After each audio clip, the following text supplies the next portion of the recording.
안녕하세요 여러분. 생생법률쇼 진행을 맡은 임주혜입니다. 법과 친해지는 제일 좋은 방법 생생법률쇼.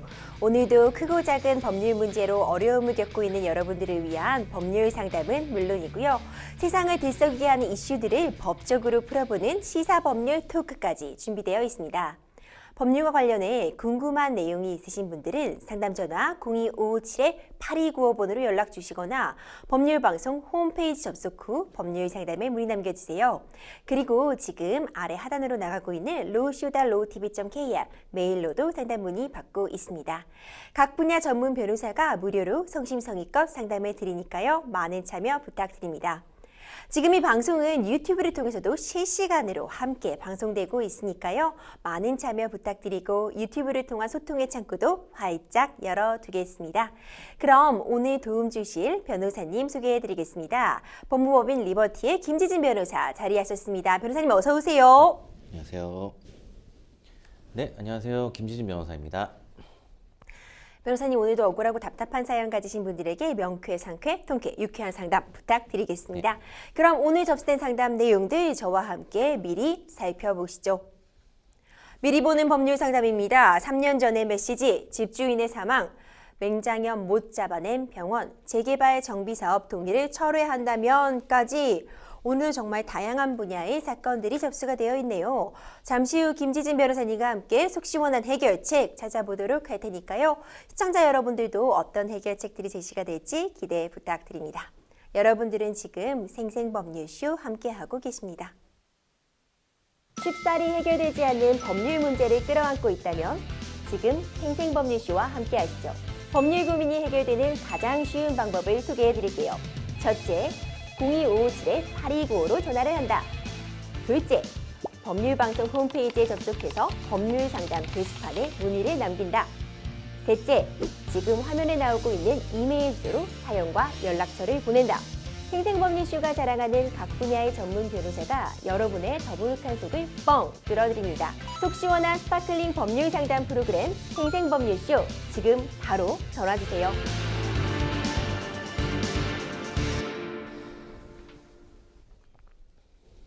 생생법률쇼 첫 번째 순서는요. 법과 관련된 상식들에 대해 굵고 짧게 알아보는 시간 준비되어 있습니다. 화요일에는요. 지금 가장 뜨거운 이슈 하지만 아직은 통과되지 못한 법안들에 대해 알아보는 법률 인싸 준비되어 있습니다. 김지진 변호사님 오늘은 어떤 내용 준비해 오셨나요? 네. 최근 굉장히 핫한 이슈인데요. 네. 그 후쿠시마 원전 오염수의 그 해양 방류 문제가 이제 굉장히 요즘 뜨거운 감자입니다. 그래서 이 같은 원전 오염수로 어민들이 이제 피해를 보는 상황이 없어야 될 텐데요. 그래서 이런 관련 대책들을 만들어야 된다는 논의들이 계속해서 지금 나오고 있습니다. 따라서 어민들이 피해를 본다면 이를 지원해주는 법안이 무엇인지에 대해서 이번 시간에 좀 알아보려고 합니다. 네, 변호사님 말씀해 주신 것처럼 요즘 정말 가장 핫한 이슈 중에 하나죠. 네. 뉴스 틀면은 계속 이 오염수 문제 나오고 있는데 맞습니다. 문제는 사실 정말 어떤 해결책 없이 계속 정책만 오고 가고 있는 것 같아 좀 안타까운 마음이 드는데요. 네. 구체적으로 법안에서 어떤 내용 다루고 있는지 좀 지켜보겠습니다. 오염수 방류와 관련해 다른 법안들도 좀 발의된 걸로 전해지더라고요. 네. 그중에 이제 하나를 살펴보면 그 송재호 의원이 대표 발의한 그 법안의 제목은 원전 오염수 해양 방류에 따른 피해 어업인 등 지원 및 해양 환경의 보건 등에 관한 특별 법안입니다. 굉장히 좀 제목이 길긴 한데요. 네. 일단 조금 법안의 이 취지 등을부터 조금 살펴보면 그 원전 오염수 이번 특별 법안은 오염수의 해양 방류로 피해를 입은 어업인과 해양 환경 등에 대해 신속하고 적절한 수습 복구 대책을 이제 수립 시행해서 피해 어업인의 재기와 해양 환경의 조속한 복원을 이제 목적으로 하고 있습니다. 네. 이것이 이제 목적이고요. 관련 내용들을 이제 간략하게 좀 살펴보면 따라서 이제 해양수산부 장관은 5년마다 원전 오염수 피해 어업인 등 지원 및 해양 환경의 복원에 관한 이제 종합 계획을 수립 시행해야 하고 그 해당 계획에는 원전 오염수가 국민 건강과 해양 환경에 미치는 영향에 관한 조사, 연구, 관련 종사자 지원을 위한 제도 개선 방안, 계획 시행에 필요한 재원의 규모와 재원 조달 계획에 관한 사항이 포함되어야 합니다. 그래서 이런 그 시행 계획을 해양수산부 장관이 5년마다 만들어서 이런 구체적인 나머지 세부 시행안들을 계획해서 시행하도록 안을 마련해 놓고 있습니다. 그렇군요. 이 어업인과 어촌 지역 주민을 지원할 수 있는 법적 근거도 마련되어 있다던데 네. 구체적인 내용도 좀 짚어주세요. 네. 그래서 구체적인 내용들을 좀 하나씩 살펴보면 일단 어업인들에 대한 어떤 자금 지원 그리고 폐업에 대한 근거를 마련을 해두고 있습니다. 법률안 제 11조를 보면요. 국가 또는 지자체가 원전 오염수 피해 지역에 의료 방역 방제와 어업인 등에 대한 영업, 시설 운영, 운전 자금 지원 등이 가능하도록 했고요. 또한 정부가 원전 오염수로 인해 수산물의 포획, 채취, 양식 등을 지속하는 것이 어렵다고 인정되는 어업인 등에 관련 산업 종사자들이 폐업할 때 폐업 지원금을 지원하는 시책을 시행할 수 있도록 하였습니다. 또한 지자체는 원전 오염수로 관할 구역에 생산이 집중된 수산물의 가격이 하락하거나 생산액이 감소하는 등 피해가 발생해 지역 경제의 안정을 해할 우려가 있다고 판단되는 경우에는 해당 수산물에 대한 지원 계획을 수립 시행할 수 있도록 하였습니다. 그리고 이와 함께 원전 오염수 재난관리 기금 설치를 위한 법적 근거도 마련했는데요. 기금은 정부 등의 출연금과 다른 기금이나 금융기관으로부터 장기 차입한 자금으로 마련하며 이 기금은 원전 오염수 피해 지역에 대한 어업인 등과 관련 산업의 피해 보전에 필요한 비용의 전부 또는 일부를 지원하는 데 사용할 수 있도록 하였습니다. 마지막으로 네. 특별 해양 환경 보건 지역의 보건 사업에 필요한 자금의 전부 또는 일부 그리고 어업 등의 경영을 위한 보증, 자금의 융자와 그 밖에 필요한 지원 등에도 사용할 수 있도록 하였습니다. 그렇군요. 사실 지금 가장 걱정되는 분들이 이 어업을 생계로 삼고 있는 어민들과 어촌 지역의 주민들일 것 같아요. 우려가 많을 수밖에 없는 상황인데 이 같은 특별법 발의에 대해서 수산업계에서는 환영하는 입장인에 반해 해수부는 좀 난처하다는 입장을 보이고 있는데 어떤 점에서 이런 온도차가 발생하고 있는 네, 건가요? 그렇습니다. 아무래도 뭐 지원을 받는 어민의 입장에서는 이제 예선 지원이 된다. 그리고 각종 어떤 혜택이 주어진다. 이런 게 굉장히 좀 환영할 만한 네. 입장이긴 한데 예산을 지원하는 이제 정부 부처의 입장에서는 어떤 예산 지원 계획을 수립하고 그리고 어쨌든 예산이 어떤 부분에 드는지 이런 세부적인 안들을 다 마련해야 하기 때문에 어떤 새로운 이런 지원 법안이 마련됐을 때 일정 부분 좀 부담을 느낄 수밖에 없습니다. 네. 그래서 이런 어업계와 그리고 해수부 사이에 또 약간의 의견차가 있는 걸로 알고 있는데 구체적으로 내용을 좀 살펴보면 그 노동진 한국수산산업총연합회장은 오염수의 위해 여부와 무관하게 후쿠시마 원전 오염수가 바다로 방류되면 어업인들은 일단 치명적인 피해를 입을 수밖에 없다. 그렇게 얘기를 하면서 태풍 등 자연재해로 발생하는 피해는 증거가 있지만 원전 오염수 방류에 따른 소비 위축 피해는 물적 증거가 없으나 그 피해 정도가 매우 심각할 것으로 예상되는 만큼 오염수 방류로 어업인이 입게 되는 피해에 대해서 정부가 두텁게 보상을 해줘야 된다. 이렇게 주장을 하고 있고 이제 어업계 쪽의 입장이고 반면 이제 송상근 해수부 차관은 지난 15일 정부 서울청사 별관에서 열린 그 1일 브리핑에서 일본 오염수 방류로 우리나라 바다가 오염되고 이로 인해 어업 활동이 불가능해질 것을 전제로 아직 발생하지도 않은 피해에 대한 보상과 복구를 논의하는 것은 시기상조다 하며 우리 수산물에 대한 국민의 불안을 줄이고 괴담 등 시장 교란 행위에 따른 수산업계 피해가 발생하지 않도록 하는 게 먼저다 하고 얘기했습니다. 그렇군요. 정말 입장 차가 왜 발생하는지도 이해가 가는 측면이 있는데 어민들의 좀 시름이 깊어갈 것 같습니다. 그럼 이번에는 윤재갑 의원이 발의한 어민 피해 지원법에 대한 내용도 한번 같이 살펴보죠. 네, 관련 내용들을 좀 살펴보면 일단 그 제한 이유를 좀 봐야 될 것 같은데 일본 정부가 어쨌든 여러 가지 뭐 국제사회가 조금 이거에 대해서 우려를 제기하고 있음에도 어쨌든 IAEA 보고서에 근거해서 오염수 방류를 하는 것은 어쨌든 시간 문제인 것 같다 이런 것 같고 지금 모두가 이제 촉각을 좀 곤두세우고 있는데 근데 결국 이제 일본이 방출하려고 하는 이런 오염수라는 게 우리가 흔히 알고 있는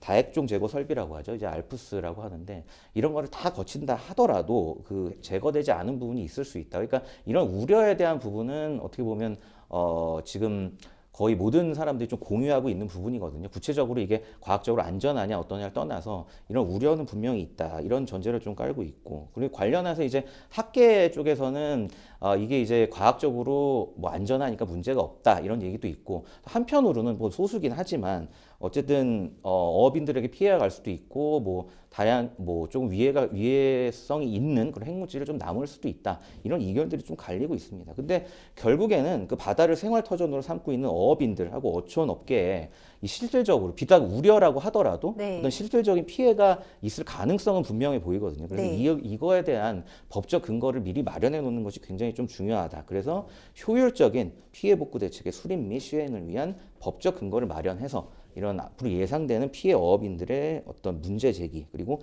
피해 지역의 조속한 복원을 도모하기 위해서 이번 법안을 마련했다 해서 제안 이유에 관해서 좀 설명을 해놓고 있습니다. 그렇군요. 법안의 주요 내용들까지도 좀 짚어볼게요. 어떤 내용을 이제 윤재갑 의원이 발의한 내용에선 좀 담고 네네. 있나요? 좀 몇 가지만 이제 정리해서 보면 될 것 같은데 핵심은 이제 좀 전에 말씀드렸듯이 이제 입법 취지에 맞춰서 네. 이런 일본의 해양 오염수 방류로 인해서 우려되는 어업인들의 피해를 지원하기 위한 내용이고요. 네. 일단 이 법은 원전 오염수 해양 방류 결정으로 피해를 입은 어업인 등 이제 피해 지역에 대해 신속하고 적절한 수습 및 복구 대책을 수립 시행해서 어업인들의 재기와 피해 지역의 조속한 복원을 도모함을 이제 목적으로 하고 있고요. 그래서 이러한 목적에 따라서 국가와 지방단체로 하여금 원전 오염수 피해 지역과 피해 어업인들에 대한 지원 및 피해 지역 등의 복원이 신속하고 효과적으로 이루어지는 데 필요한 시책을 만들도록 의무를 부과하고 있습니다. 또한 해양수산부 장관으로 하여금 원전 오염수 해양 방류에 따른 피해 어업인 등 지원 및 해양 환경의 복원에 관한 종합계획을 5년마다 수립 시행하도록 하고 원전 오염수 및 실태조사 및 원전 오염수로 인한 어업인들의 피해 및 해양 환경의 복원 등을 위한 시행 계획을 또 매년 수립해서 시행하도록 규정하고 있습니다. 그렇군요. 어민들과 해양 환경이 이제 피해를 입었을 경우를 대비한 대책위도 만들 수 있는 그런 근거가 마련되었다면서요? 그렇습니다. 그런 근거 규정들도 포함이 되어 있는데요. 내용들을 보면 원전 오염수 해양 방류에 따른 피해 어업인들에 대한 지원 및 해양 환경의 조속한 복구를 위하여 대통령 소속으로 원전 오염수 피해 복구 특별대책위원회를 만들도록 규정을 하고 있고요. 해양수산부 장관으로 하여금 환경부 장관과 협의하여 원전 오염수로 해양 환경이 훼손된 지역과 생태계 변화 등이 우려되는 지역을 원전 오염수 피해 지역으로 지정 고시할 수 있는 권한을 주었습니다. 또 정부로 하여금 이 법의 목적 달성에 필요한 자금을 확보, 공급하기 위하여 원전 오염수 방류에 따른 어업인 등 피해 지원 기금을 설치하도록 하고 이 기금의 재원과 기금의 운영 관리, 용도 등에 관한 사항을 구체적으로 규정하도록 하였습니다. 네, 좀 과학적인 팩트를 기반으로 해서 이 오염수 문제가 좀 잘 처리가 돼서 국민들의 불안감을 좀 불식시킬 수 있는 그런 단계로 나아갔으면 하는 바람입니다. 지금까지 이슈와 법안에 대해 알아보는 법률 인싸 함께했습니다. 다음 순서는요, 생생법률쇼의 자랑이죠. 성심성의 전화 상담 이어가 보겠습니다. 전화 바로 연결하겠습니다. 상담자님 여보세요. 네, 여보세요? 네, 안녕하세요. 여기는 생생법률쇼입니다. 네, 안녕하세요. 네, 어떤 점 궁금해서 연락하셨을까요? 제가 몇 년 전에 아르바이트를 했었는데요. 네, 거기서 이제 만난 오빠가 있는데 조금 친하게 지내다가 네네, 좀 트러블이 있었어요. 네네, 네, 그래서 좀 싸우게 되고 저는 이제 아르바이트를 그만두게 됐는데 네, 이 오빠가 계속 좀 계속해서 전화를 해서 저한테 욕을 하고 네, 네, 그렇게 막 무섭게 굴어가지고 제가 차단을 했는데 네, 다른 번호로 저한테 문자를 보내서 네, 문자 내용도 막 내가 너 꼭 죽이겠다 막 이런 네. 식으로 굉장히 험악했거든요. 네네네, 네, 그래서 그냥 저는 어떻게 신고할 수도 그래가지고 그냥 지냈는데 최근에 이 오빠를 다시 보게 됐거든요. 네, 지나가다 우연히. 네네네, 근데 이제 너무 무서워가지고 저한테 이제 길거리에서 마주쳤는데 또 저를 보자마자 욕을 하더라고요. 네, 네, 그래서 제가 지금 막 밖에 나돌아다니는 것조차도 너무 무서워져서 네, 이 오빠를 신고를 하고 싶은데 이게 어떤 죄를 적용할 수가 있는지 여쭤보고 싶어서 아, 전화드렸어요. 그러시군요. 굉장히 좀 네. 두려움이 크셨을 것 같아요. 좀 정리해 보자면 한 3년쯤 되신 거라고 말씀해 네. 주셨는데 이제 위협적인 문자 메시지를 보내고 욕설을 하고 이렇게 네. 아르바이트를 하시다가 만난 상대방으로부터 이렇게 괴롭힘을 당하시고 차단된 이후에도 다른 번호로 지속적으로 연락을 해오시다가 이제 연락이 끊겼었는데 얼마 전에 길에서 다시 만났는데 또다시 욕설을 하고 이제 이런 네. 상황이 지속되다 보니 이런 행동을 못하게 할 수 있을지 내지는 이전에 이미 괴롭힘이 지속되어 왔었기 때문에 이 부분을 어떻게 처벌할 수는 없는지 이런 점 궁금하신 것 같아요, 상담자님. 네네. 네, 지금 관련 내용 김지진 변호사님 함께 상담 내용 들으셨으니까요. 좀 더 말씀 나눠보시면서 해결 방안 찾아보도록 하겠습니다. 네. 네, 안녕하세요. 김지진 변호사입니다. 네, 안녕하세요. 네, 관련 내용 잘 들었고요. 아, 이게 보니까 최근까지도 이제 어떻게 보면 길에서 만났을 때 실질적으로 뭐 협박성 이런 얘기를 좀 들으신 거잖아요. 그래서 네. 굉장히 이거 자체로도 좀 스트레스가 심하실 것 같고 비단 이제 3년 전 문제뿐만 아니라 지금 이게 어떻게 보면 계속해서 현재 진행형인 것 같다는 생각이 들어요. 그래서 그런 거에 관련해서는 굉장히 좀 스트레스 많이 받으실 것 같아서 저도 걱정인데 그래서 뭐 하나하나 좀 말씀을 드리면 일단은 뭐 대부분 일단 과거 3년 전에도 이런 어떻게 보면 협박성 그러니까 말투를 멘트 같은 거를 이제 보낸 거잖아요. 3년 전에 그런 부분을 이제 캡처해 두신 부분은 있고 그리고 최근에 길거리에서도 어떻게 보면 이거는 뭐 누가 주변에 듣는 사람이 있어서 이게 뭐 모욕이나 이런 거에 해당하는 건 변론으로 하더라도 그런 말을 들으셨을 때 어쨌든 굉장한 공포심을 느끼셨을 거 아니에요. 그리고 실제로 맞닥뜨린 상황이잖아요. 네, 그러니까 이 과거 3년 전에 어떤 멘트나 아니면 현재 지금 길거리에서 마주쳤을 때의 이런 상황이나 결국에는 뭐 형법상으로는 협박죄에 해당한다고 보는 게 맞을 것 같아요. 예, 그리고 뭐 한 가지 여쭤보고 싶은 게 최근에 이제 만나셨을 때요 길거리에서 그때 뭐 이렇게 흉기를 들고 있거나 뭐 이런 상황은 아니었나요? 네, 그냥 뭐 그 우연히 정도는 아니고 그냥 우연히 마주쳤어요. 마주친 상황인 네. 거죠? 이게 뭐 경우에 따라서는 뭐 특수 협박이나 이런 것도 될 수 있으니까 그래서 여쭤본 거고 뭐 일단 하나하나 나눠서 좀 설명을 드리면 이제 3년 전에 어떤 그러니까 지금 전체적으로 형법상은 일단 협박으로 평가를 할 수는 있고요. 그리고 이런 부분을 증거로 이제 잘 모아 두신 것 같아요. 얘기 들어보니까. 뭐 캡처해 두시고 이런 부분들이 조금 있으신 것 같은데.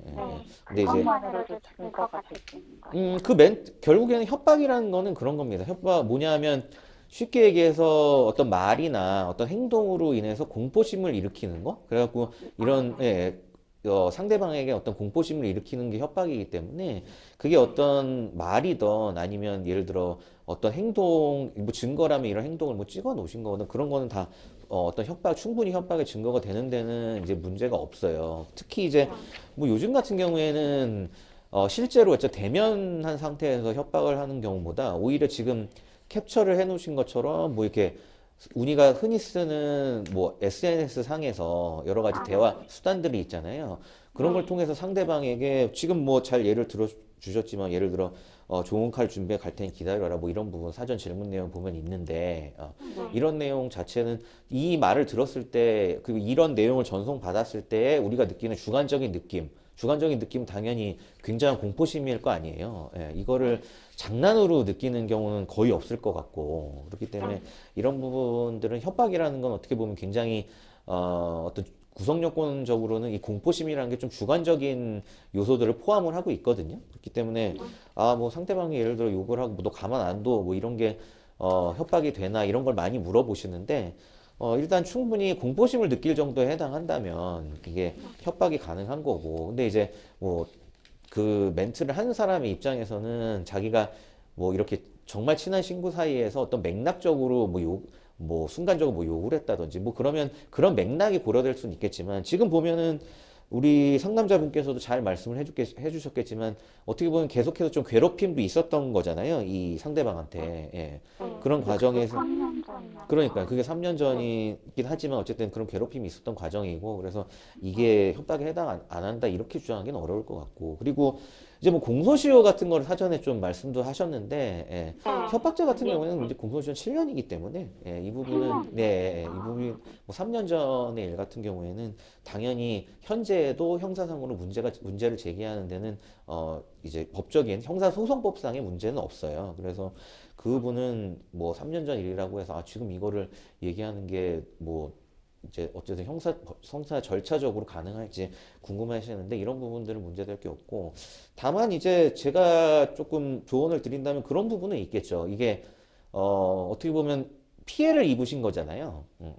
그러면 형사 피해자분들 같은 경우에 이제 수사기관에 고소를 한다는 전제로 설명을 드리면 수사기관에서 꼭 그런 걸 물어봐요. 이게 어떻게 보면 3년 전에 이 메시지를 전달을 받으셨을 때에 이제 가장 큰 공포심을 느끼셨으면 바로 그때 신고를 하셨어도 되는데, 예, 이런 거에 대해서 왜 바로 신고를 하지 않았습니까? 어떻게 보면 수사기관에서 단골로 물어보는 이제 멘트라고 볼 수 있는데, 이제 3년 전 문제를 지금 제기해야겠다 하실 때 공소시효를 걱정하시는 것보다 수사기관에서 조금 의아하게 생각할 수 있는 부분, 그때 어떻게 보면 가장 심하게 스트레스를 받으셨을 텐데 이게 왜 3년 전에 와서 그러면 이런 문제를 제기할까 이런 질문이 나올 수가 있거든요.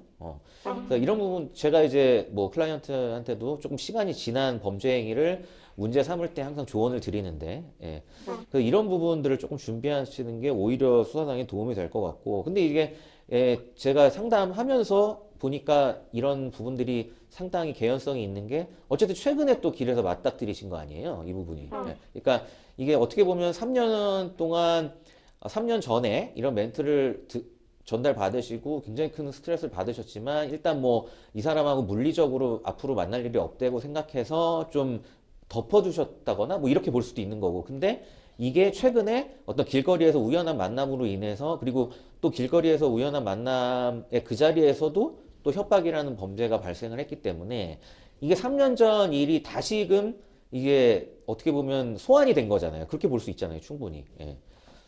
누가 봐도 이거는 3년 전 일을 지금 와서 얘기한다는 것 자체에 상당한 신빙성이 있는 거죠. 그러니까 갑작스럽게 뜬금없이 이 얘기를 하신 게 아니잖아요. 그러면 오히려 뭐 공소시효를 걱정하신다기보다 이거를 뭐 실제로 내가 수사기관에 신고를 했을 때 수사기관에서 그러면 우리 상담자님께서는 왜 이걸 3년 전 문제를 지금 얘기하십니까? 했을 때 최근에 이 사람을 길거리에서 만나서 또 이러이러한 협박을 들었는데 나는 사실 이 사람하고 이제 3년 전에 이런 멘트를 받았지만 어쨌든 뭐 업무상 멀어지게 돼서 더 이상 접촉이 없을 줄 알았지만 최근에 우연히 만났을 때 또 이러한 협박성 멘트를 들어서 이 과거 일을 좀 상기시키는 그런 일이 있었기 때문에 이번에 한꺼번에 고소를 하게 됐다. 이렇게 정리를 하시면 굉장히 좀 자연스럽게 어떤 고소에 있어서의 합리적인 동기도 분명히 필요하거든요. 그래서 이런 부분을 조금 명확하게 하실 수 있겠다. 저는 좀 그렇게 조언을 드리고 싶고. 그리고 이제 최근에 이제 만나신 부분 이것도 말씀드렸지만 어쨌든 내용상은 협박이 분명한데 뭐 한편으로 이 부분에 있어서는 오히려 그런 것 같아요. 이 부분을 뭐 녹음을 해놓으셨거나 이런 건 아닐 거 아니에요. 굉장히 우연히 만난 부분이잖아요. 우연히 증거가 없어요. 그러니까 이 부분은 뭐 협박에 관한 명확한 증거는 확실히 없으실 것 같고 근데 혹시 뭐 주변에 이제 같이 옆에 있던 뭐 친구분이나 이런 분은 없었나요? 이런 걸 들은 분?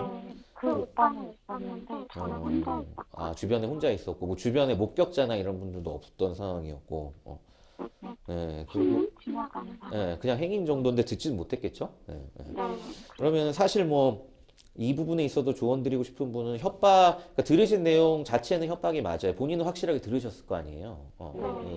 그거는 분명히 협박이 맞는데 이거 자체를 이제 협박죄로 입증하는 거. 그러니까 고소인이 이제 입증 책임을 지니까 이전에 캡처해 놓은 게 마침 있어서 다행인데 이 부분은 또 어떻게 입증할까? 이 부분이 예를 들어 좀 궁금하실 수도 있을 것 같아요. 제가 볼 때 이것도 협박인데 그러면 어떻게 보면 제가 조언을 드리고 싶은 거는 이 부분, 그러니까 구체적으로 녹취하신 것도 없고 그 멘트 자체를 뭐 기록할 만한 그것도 없으니까 제가 볼 때 이런 경우에는 그 3년 전에 이제 어쨌든 이 멘트를 캡처하신 게 있잖아요. 네. 이거 관련해서 어떻게 보면 고소를 진행하시면서 주변에 예를 들어 지금 최근에 마주쳤던 데가 뭐 도로다 이렇다 하면 네. CCTV 같은 건 분명히 있을 거예요. CCTV나 네. 아니면 뭐 블랙박스나 이런 건 있을 텐데 필요하다면 그런 부분을 수사기관에 내가 이렇게 협박 당한 사람을 이 멘트를 보여주면서 고소하려고 하는데 최근에 길에서 만나서 내가 협박을 당한 게 있다. 경찰이 뭐 그냥 아무렇게나 CCTV를 그러니까 경찰 동행하면 우리 이제 길가에 설치된 CCTV나 건물에 설치된 CCTV를 확인은 할 수 있어요. 이게 개인이 혼자 가서는 좀 어렵고요. 그러면 네.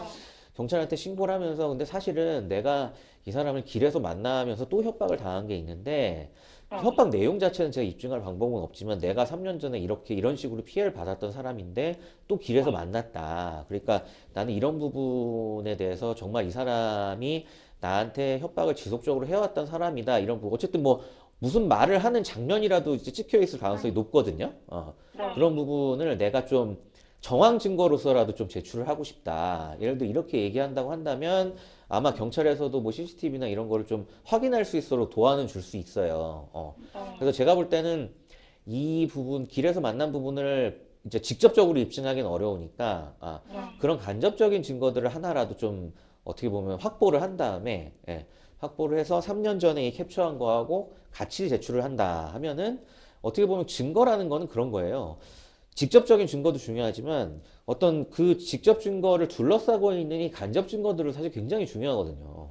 뭐 우리가 비단 협박죄뿐만 아니라 형사범죄, 특히 뭐 성범죄나 이런 것도 마찬가지고 협박죄 같은 경우에도 어떻게 보면 양자 간의 내밀한 문제일 수도 있잖아요. 다행히 지금 캡처본을 갖고 계신 게 참 다행인데, 근데 그렇기 때문에 어떤 간접 증거를 통해서 파악하는 경우도 많기 때문에 어떤 제가 설명드렸듯이 뭐 가능하다면 뭐 진술자 이거를 본 목격자의 진술이 있다면 좋겠지만 그러긴 어려울 것 같고 그게 제가 곰곰이 생각을 해보니까 예를 들어 두 분이 이런 대화를 나누는 장면이 찍힌 CCTV나 뭐 이런 것들이 간접적인 증거가 되기 때문에 이런 것들을 함께 수사기관에 그 3년 전 멘트 캡처한 거하고 제출을 하신다면 제가 볼 때는 어떻게 보면 이 협박죄를 제대로 수사기관에 처벌하는데 조금이나마 좀 도움이 되지 않을까.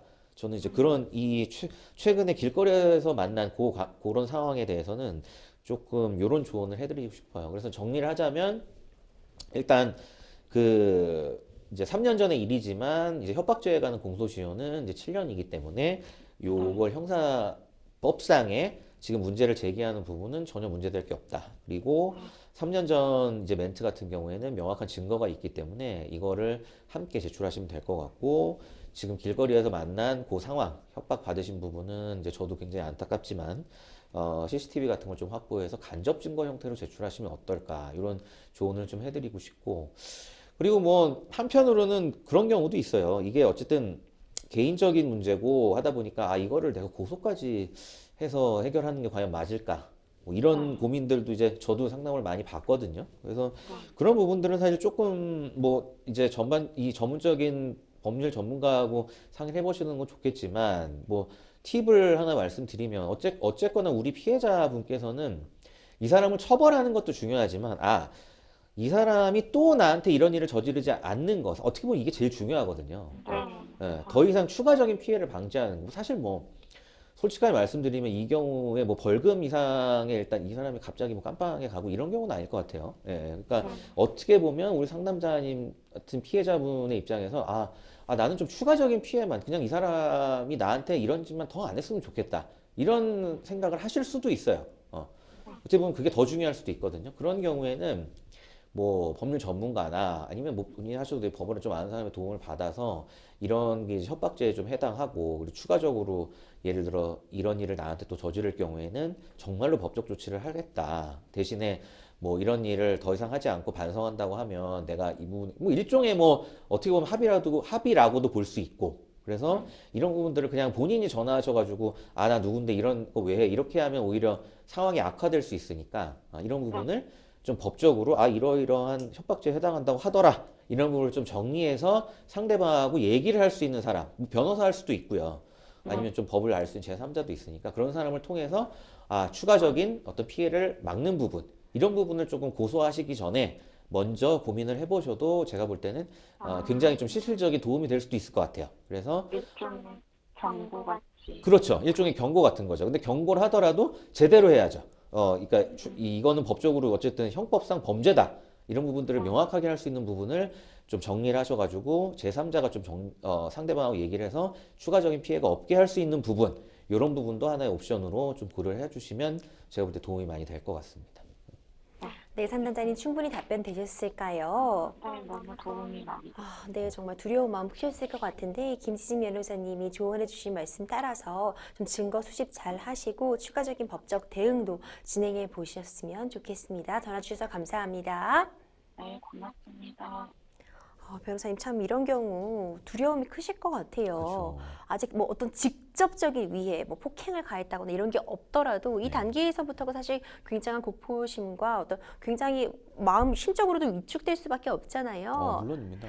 네, 변호사님 다시 한번 지금 상담자님께서 밟을 수 있는 법적 조치를 정리 한번 부탁드릴게요. 네, 특히 이제 우리 상담자분이 여성분이신 것 같은데 이런 협박성 멘트나 이런 거에 대해서 굉장히 큰 어떤 심리적인 스트레스와 또 공포심을 느낄 수밖에 없는 상황이니까 이런 부분은 두 가지 네. 이제 안을 두고 생각을 하시면 될 것 같아요. 일단 협박죄에는 분명히 해당을 하니까 내가 정말 고소를 한다면 이 사람을 처벌받게 할 수 있다. 이 부분은 명확하게 인지를 하시고 다만 내가 원하는 게 이게 더 이상의 어떤 피해가 없도록 제발 이제 이런 가해자하고 어떻게 보면 그냥 모르는 사람인 것처럼 지내고 싶다. 이걸 원하시는 경우가 더 많거든요. 이런 경우에는 법률 전문가의 조력을 받아서 고소하시기 전에 그 가해자하고 이제 법을 좀 아는 분이 이제 제3자가 선택을 해서 이런 혐의가 범죄에 해당하고 더 이상 이런 일을 저지르지 마라. 아니면 추가적인 법정 조치를 취하겠다. 이렇게 해서 실질적으로 어떤 추가적인 피해를 막는 부분, 이런 부분을 하나의 또 대안으로 생각하고 진행을 하시면 좋을 것 같습니다. 네, 좀 잘 해결되시기 바라겠습니다. 여러분들은 지금 생생법률쇼 함께하고 계십니다. 쉽사리 해결되지 않는 법률 문제를 끌어안고 있다면 지금 생생법률쇼와 함께하시죠. 법률 고민이 해결되는 가장 쉬운 방법을 소개해드릴게요. 첫째, 02-557-8295로 전화를 한다. 둘째, 법률방송 홈페이지에 접속해서 법률상담 게시판에 문의를 남긴다. 셋째, 지금 화면에 나오고 있는 이메일 주소로 사연과 연락처를 보낸다. 생생법률쇼가 자랑하는 각 분야의 전문 변호사가 여러분의 더부룩한 속을 뻥 뚫어드립니다. 속 시원한 스파클링 법률 상담 프로그램 생생법률쇼, 지금 바로 전화주세요.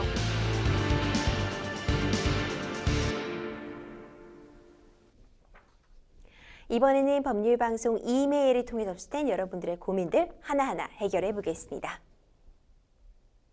계약 종료 몇 개월을 앞두고 집주인이 사망했다는 소식을 전해들었습니다. 계약이 끝나면 갱신하지 않고 이사할 계획이었는데 막막하기만 합니다. 더 큰 문제는 집주인의 아들이 상속을 포기한다는 겁니다. 이러다가 전세금을 제때 돌려받지 못할 것 같아 걱정이 앞섭니다. 저는 이제 어떻게 해야 할까요? 전세금 반환 관련 사원입니다. 요즘 사실 워낙 이 전세금 때문에 걱정, 골머리 썩는 분들 많으시잖아요. 이번 사연 같은 경우 집주인이 사망을 하게 돼서 그럼 내가 누구로부터 돈을 돌려받아야 되는 것이냐, 이런 질문을 주셨는데 이런 경우도 종종 발생하죠. 네, 그렇죠. 사실 뭐 집주인분이 좀 연세가 있으시거나 한 경우가 또 덜어 있기 때문에 뭐 아니면 갑자기 뭐 사고로 돌아가시는 경우도 있고 하기 때문에 그 집주인의 사망으로 인한 그런 상속 문제, 그리고 전세 보증금 반환 청구권의 어떤 상속 문제, 이런 문제들이 더러 발생을 합니다. 이 주택 임대차에서 계약 기간 중에 집주인이 사망하면 변호사님 도대체 어떻게 대응해야 될까요? 일단 뭐 여러 가지 경우의 수에 따라 전부 다르긴 한데요. 그냥 원칙적인 네. 부분만 우선적으로 설명을 드리면, 그 전세 계약과 관련해서 집주인이 사망한 경우의 법률 관계는 결국에는 이 전세 계약의 종료한 경우에 이 전세 보증금 반환 청구권, 이거를 어떻게 처리할 것인가, 이게 가장 핵심적인 문제입니다. 왜냐하면 일단은 전세 계약상의 당사자는 지금 사망하신 집주인이거든요. 그러면 전세 보증금 반환 의무자는 이제 사망하신 집주인이기 때문에, 그럼 이 경우에 이 세입자 같은 경우에 나는 보증금을 누구한테 받아야 되냐, 이게 사실 이 문제의 가장 핵심이고요. 네. 그럼 설명드리면 이 부분도 어떻게 보면 일반 분들 잘 모르시는 분들이 많은데, 어떤 법적인 의무 있잖아요. 우리가 뭐 재산만 상속되는 게 아니고 우리가 법적인 권리, 의무, 이런 부분도 원칙적으로는 상속인들이 이제 상속을 받게 돼 있습니다. 그래서 원칙로는 여기에 이제 상속인이 있다. 그럼 뭐 공동 상속인이 복잡한 경우 외국 그냥 상속인 1인이라고 하죠. 그럼 그 상속인이 이 전세반환금 보증 의무를 그대로 그냥 상속을 하게 되는 겁니다. 그러면 이게 어쨌든 제대로 상속이 일어났다는 전제하에 그 임차인이 해야 할 일은 전세 계약 있잖아요. 전세 계약의 당사자만 이제 수정하면 되는 거예요. 수정하게 되면 이를 상속인으로 수정을 하는 거겠죠. 그러면 이 상속인이 그대로 그러니까 전세반환금 보증 의무뿐만 아니라 이제 임대인으로서의 의무도 어차피 포괄적으로 승계를 하는 거거든요. 네. 그렇기 때문에 이 경우에는 원칙적으로 설명드리면 상속인이 제대로 있다는 전제하에 그리고 더군다나 상속인이 한 명이라는 전제하에 그 전제가 좀 많긴 하죠. 네. 다른 조건은 좀 복잡하겠네. 일단 이런 간단한 전제하에는 전세 계약서의 당사자만 수정하게 되면 나머지 뭐 나중에 전세반환 이 종료 후에 전세반환 보증금을 청구하고 이런 문제에 있어서는 문제가 될 게 없습니다. 아, 그렇군요. 지금 집주인의 아들이 상속을 포기한다고 나섰어요. 이러면 좀 당황하실 것 같아요. 네, 그럼 이 그렇죠. 집은 어떻게 되는 것이냐 당황하실 것 같은데 아들이 상속 포기한다고 하면 이때는 그럼 일차적으로 누구에게 일단 연락을 취하고 돈을 요구해야 될까요? 자, 이 경우가 이제 굉장히 이제부터 복잡해지는데요. 네. 예, 하나하나 조금 설명을 드려야 될 것 같은데 상속 포기 자체도 이제 이거의 정확한 뜻이나 어떤 개념을 모르는 분들이 많으세요. 아씨, 뭐 상속 포기하게 되면은 나는 아무것도 못 받거나 뭐 채권자들 입장에서는 이거 완전 큰일 났네. 지금 네. 이 상담자분도 그거에 당황하신 것 같은데 일단은 상속 포기라는 건 상속 포기를 한다고 해서 그 어떤 채권자가 반환해야 될 어떤 재산의 내용 이런 게 달라지는 건 없습니다. 쉽게 얘기해서 예를 들어 상속인이 2명인 경우에만 좀 설명을 드리죠. 그럼 상속인 2명이 상속 포기를 했다. 예를 들어 자식이 2명이에요. 둘 다 상속 포기를 한 경우에는 그럼 여기서 끝인가? 그게 아니고요. 이 나머지 채무, 그러니까 전세보증금 반환 채무겠죠. 그것만 있다고 합시다. 그게 예를 들어 한 1억 정도 된다고 하면 이거는 나중에 결국에는 대를 이어서 내려가게 돼요. 그러니까 쉽게 설명드리면 지금 1순위 상속인들이 전부 상속 포기를 했다고 해서 거기서 끝이 아니고 그렇게 되면 1순위 상속인들의 자녀에게로 이 의무는 계속해서 상속이 됩니다. 그러니까 어떻게 보면 관념적인 의미에서는 상속 포기했다고 해서 나 못 받네 그건 아니고요. 네. 그러면 이 대를 넘어간 사람, 그러니까 예를 어떻게 보면 사망자의 손자겠죠. 근데 네. 청구를 해도 되긴 돼요. 근데 이건 어떻게 보면 원칙론이고 요즘에는 사실 상속 포기를 이렇게 하시는 분들은 없어요. 이건 네. 법적인 원칙론을 설명드린 거고 이런 경우에는 소위 말해서 한 명이 총대를 맨다고 하죠. 한정 승인이라는 제도가 있어요. 네. 예를 들어 상속자의 입장에서도 빚을 대물림하고 싶진 않잖아요. 그렇죠. 예, 상식적인 사람이라면 이거 내 자식이 갚을게 이렇게 하진 않잖아요. 그러면 어떻게 하면 되냐면 소위 말해서 총대를 맨다고 하는데 그걸 한정 승인인데 상속인이 2명이면 한 명이 상속 포기라고 한 명이 한정 승인을 합니다. 그럼 한정 승인의 의미는 물려받은 재산의 한도 내에서만 책임을 진다는 거예요. 대신에 이 대에서 이런 어떤 채무 관계는 끝을 낸다는 겁니다. 쉽게 설명드리면 이 집주인이 1억 원의 어떤 재산을 남기고 지금 1억 원의 보증금 반환 채권이 있다. 그러면 그 1억 원을 그대로 받은 한정 승인 한정 승인 네. 한 사람이 그 1억 원을 가지고 그 한도 내에서 1억 원의 보증금을 돌려주는 거예요. 그래서 이런 사실관계가 성립을 한다고 한다면 그 한정 승인 한 대상자한테 전세반환 보증금 청구를 하시면 되는 겁니다. 네. 그러니까 상속이 제대로 이루어진다는 전제하에서는 사실 전세반환 보증금 청구 문제는 이렇게 해결을 하시면 돼요. 뭐 정말 대를 네. 이어서 청구를 하시던지 아니면 한정 승인을 한 상속인한테 청구를 하셔서 해결을 하시면 됩니다. 일단 그러면 변호사님 말씀해 주신 거는 상속이 잘 진행이 된 거잖아요. 네, 그렇습니다. 그런데 상속 절차가 워낙 또 시간이 걸리기도 하고 지정이 안 되는 경우도 있고 네. 이제 아무도 지금 신경을 안 쓴다거나 네. 그래서 지지부진한 상태가 된다면 도대체 우리 임차인은 어떻게 해야 네, 될까요? 이 경우는 정말 이제 최악의 상황이죠. 어떡해요. 최악의 상황이고 네. 이럴 수도 있습니다. 네, 네. 왜냐하면 상속인이 여러 분인 경우도 많고요. 네. 심지어 요즘에는 뭐 외국에 있는 분들도 있어요. 그렇죠. 근데 재밌는 게 상속 재산은 단 한 명이라 예를 들어 자녀가 10명이면 단 한 명이라도 동의가 되지 않으면 이 상속 재산은 분할을 할 수가 없습니다. 예를 들어 뭐 등기나 이런 어떤 법률 관계를 정리를 할 수는 없어요. 그렇기 때문에 이러다 보면 한두 끝도 없이 이제 늘어지는 경우가 많거든요. 네. 그러면 세입자 입장에서는 지금 전세 기간은 종료됐는데 도대체 이 전세 보증금은 내가 어떻게 받나 그렇죠. 이런 문제가 발생할 수 있단 말이에요. 그렇기 때문에 법원에서 관련해서 약간 예외를 좀 마련해 두고 있습니다. 이 부분을 좀 명확하게 설명드리면 뭐 말이 나온 김에 설명드리면 좋을 것 같은데 상속이 언제 일어나냐 이걸 네. 저한테 문의하시는 분들이 많은데 쉽게 얘기해서 이건 굉장히 관념적인 개념인 게 사망과 동시에 일어납니다. 이거에 관해서 그럼 등기 칠 때 상속되는 거 아니에요? 예를 들어 네네. 땅이면 이걸 많이 보시니까 아닙니다. 그게 아니고 상속은 법정 상속 비율에 맞게 사망 순간에 그냥 동시에 일어나는 네. 거예요. 그 순간 등기는 그걸 공시하는 수단일 뿐이지 이미 상속관계 정리가 있고 근데 나중에 이걸 상속인들끼리 좀 비율을 바꾼다든지 이런 건 상관없지만 이미 상속은 일어나서 예를 들어 1대1이다 그러면 사망하시는 분은 자녀들한테 1대1로 분할이 탁 돼 있는 거예요. 우리 눈에 안 보이지만 그걸 눈에 보이게 하는 게 등기예요. 그렇기 때문에 상속은 이미 일어난 거기 때문에 이 재산 관계는 누군가 제3자가 등장을 한다면 어쨌든 정리는 할 수 있어요.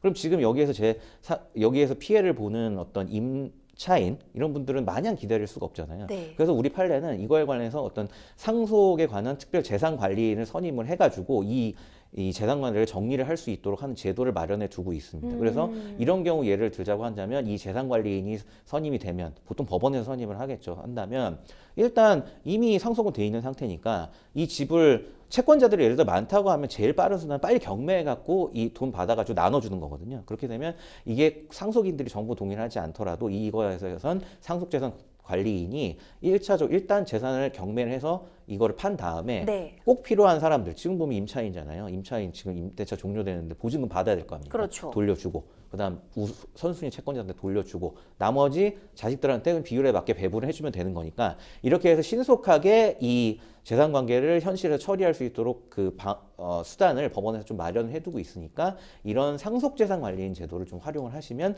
빠르게 좀 처리를 하실 수가 있습니다. 결국 상속재산 관리인 제도를 좀 적극 활용해 보시는 것도 추천드리고 싶고요. 상속이 제대로 절차대로 진행이 된다면 그래도 비교적 수월하겠지만 그렇죠. 이게 기간이 길어지거나 한다면 결국 법원에 신청을 하셔서 덕절히 도움을 받으시는 게 필요할 것 같고 걱정 정말 많으실 것 같아요. 그러니까 너무 또 빠르게 또 이 네. 보증금을 받아야 다른 집으로 가실 수 있을 텐데 그렇죠. 아무쪼록 좀 잘 해결되시길 바라겠습니다. 계속해서 다음 상담 이어가 보겠습니다. 법률방송 이메일을 통해 접수된 여러분들의 고민 함께 풀어가 보겠습니다. 주말 새벽 배가 너무 아파서 응급실에 갔는데 병원에서 CT를 찍어보자고 했습니다. CT를 찍고 한참 기다렸는데 레지던트가 와서 뱃속에 물혹 같은 게 보이던데 크기가 크다면서 교수님이 월요일 오전에 출근한다고 그때 다시 오던지 너무 아프면 입원해 있던지 고르라고 하더라고요. 굳이 병원에 있을 필요는 없을 것 같아서 처방해준 약을 받아 집으로 왔습니다. 월요일에 교수와 예약은 잡아두고요. 근데 그날 밤에도 너무 아파 아무래도 이상해서 다른 병원 응급실로 갔더니 맹장염이라고 하더라고요. 수술이 좀 더 늦었다면 큰일 날 뻔했다는데 먼저 갔던 병원은 어떻게 맹장염도 못 잡아낸 건지 너무나 화가 납니다. 손해배상을 청구할 수 있을까요? 이런 사연이 접수가 되었습니다. 이제 의료소송도 참 좀 빈번하게 발생하고 있는 지점 중에 하나인데 의사가 오진을 했거나 아니면 몸속에 염증 같은 거를 발견하지 못했음을 이유로 이렇게 손해배상 청구 소송을 제기하는 경우도 변호사님 자주 있나요? 그렇죠. 뭐 의사분들도 어쨌든 전문직이긴 하지만 이게 뭐 신이 아닌 이상 뭐 경우에 따라서는 어떤 과실에 따른 좀 오진도 있을 수 있고요. 이 오진에 따른 또 피해도 있을 수 있으니까 그렇다면 이거에 대한 뭐 손해배상도 당연히 뭐 현실에서는 덜어 있는 그런 상황입니다. 그렇군요. 그런데 변호사님, 저희가 좀 제한된 사실관계만 가지고 판단을 해봐야 하긴 하지만 이런 사안 같은 경우 첫 번째 병원에서 맹장염을 잡아내지는 못했잖아요. 네. 이런 부분이 첫 번째 병원에서 어떤 명백한 과실이 있다고 볼 여지가 있는 건가요? 네, 그 잘 말씀해 주셨는데 손해배상이 이제 성립하려면 근데 과실이라는 게 전제가 돼야 됩니다. 그렇죠. 사실 뭐 이런 경우에 의사 선생님이 일부러 쉽게 말해 법적으로는 고의죠. 네네. 일부러 오진을 하는 경우 당연히 없겠죠. 그렇죠. 상식적인 이상. 그렇다면 결국 다 과실의 문제거든요. 그러면 이 과실이라는 걸 쉽게 풀어 설명드리면 결국 부주의한 건데 이 부주의라는 게 참 주관적인 거거든요. 그래서 이 부주의를 또 손해배상의 성격에 맞게 입증한다. 더군다나 의료 분야 같은 경우에는 굉장히 전문적인 분야잖아요. 그렇기 때문에 이런 부분에 있어 우리가 단순히 과실, 그 교통사고가 대부분 과실이거든요. 그런 부분은 이거 뭐 잠깐 운전자가 이렇게 부주의가 있었네, 아니면 이런 사고의 형태, 아니면 차가 얼마 찌그러졌나 이런 거 보면 좀 알 수 있지만 그건 우리 일반인도 보기에도 이거 누가 부주의했구나 알 수 있어요. 근데 이런 의료 사고 같은 경우에는 너무나 좀 전문적인 영역이다 보니까 어디서 얼마나 실수를 했는지, 그리고 그 실수가 과연 그 피해와 어떤 인과관계가 있는지 이런 부분에 있어서 좀 밝히기가 굉장히 어려운 측면이 있어요. 그래서 이 부분도 물론 사실관계를 보면 이제 물혹이 있다 이런 부분을 이제 진단을 했다고 하고 이게 나중에 결국 맹장으로 드러났는데 과연 이 무록으로 이제 처음에 진단한 것과 그리고 이 맹장염으로 나중에 최종 확정이 됐을 때 어떤 피해 이런 거 사이에 어떤 인과관계나 그다음 이런 거에 있어서 부주의가 어느 정도인지 이런 걸 측정하기가 좀 상당히 어려운 부분이 있어요. 그래서 이런 부분은 좀 뭐 어떻게 보면 전문적인 감정이 사실 필요한 부분이기도 합니다. 그렇군요. 지금 사실 피해 보상을 받고 싶다고 하고 계세요. 실질적으로 그렇다면 손해배상이 어떻게 해서 청구가 되고 좀 가능할 상황으로 보시나요? 네, 말씀드렸듯이 일단 과실이 전제가 돼야 그렇죠. 되고요. 근데 이런 부분들은 상당 부분 사실 감정을 통해서 해결되는 경우가 많아요. 전문적인 이제 의료 감정을 통해서 이걸 무록으로 진단한 게 정말 나중에 맹장염으로 최종 판정이 났을 때 이러이러한 과실로서 문제가 되겠다 하는 부분은 감정으로 처리하는 경우가 많고 그 다음에 이제 인과관계는 좀 설명을 드렸고 과실과의 어떤 인과관계가 있어야 되고 그리고 최종적으로 또 정말 손해가 있어야 됩니다. 이게 여기서 무록으로 진단한 걸로 인해서 뭐 내가 이 최종적으로 충수염, 이 맹장염 진단을 받았을 때 어떤 추가적인 피해가 있었나.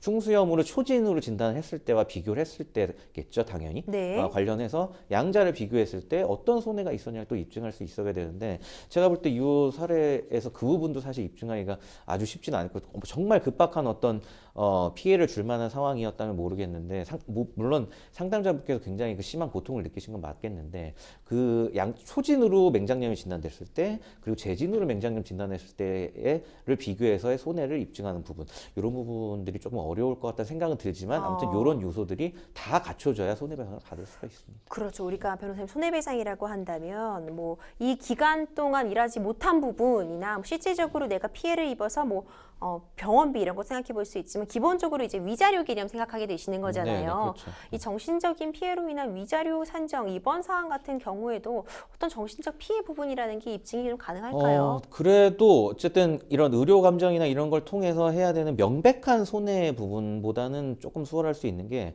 법원에서도 어떤 정신적인 이 손해배상 부분은 그렇게 막 객관적인 자료를 요구를 하지는 않습니다. 물론 뭐 정신과 치료 기록이나 이런 것들 요구하기도 하는데 그냥 소위 법률가들은 경험칙이라고 하죠. 네. 경험칙에서 봤을 때 이런 부분은 충분히 어떤 정신적인 스트레스를 받을 만하다. 그러면 일정의 소정의 위자료는 인정이 됩니다. 근데 다만 제가 보기에 여기서 위자료가 인정된다고 하더라도 그렇게 이게 지금 시간 간격도 그렇게 크지 않고 더군다나 입으신 피해나 이런 부분을 종합적으로 고려했을 때 어떤 스트레스가 차지하는 부분에 어떤 손해배상액은 제가 볼 때는 그렇게 높지는 않을 것 같다. 요 정도만 좀 예상을 해볼 수 있을 것 같아요. 그렇군요.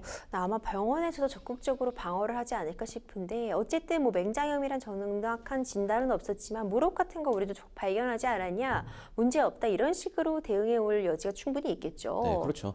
이게 의료진들 그리고 병원 입장에서는 이런 경우가 굉장히 많습니다. 그렇죠. 이런 걸로 뭐 진짜 소송을 제기하는 경우도 있고 막 진짜 뭐 정말 큰 소리로 마구잡이로 네. 항의하는 경우도 많기 때문에 법원과 이제 병원 같은 경우에 이런 거에 대한 대비책을 항상 많이 세우고 있어요. 그래서 이제 의료 소송이 좀 어렵다는 거거든요. 그래서 뭐 한 가지 이제 실무에서 많이 쓰이는 사례를 설명드리면 이제 한국의료분쟁조정중재원이라는 이 기관이 있습니다. 이제 제3자 기관인데 이게 뭐를 하는 거냐면 중간에 지금 병원에서 지금 이런 식으로 뭐 맹장염을 뭐 무록은 확인했으니까 우리는 할 거 다 했다.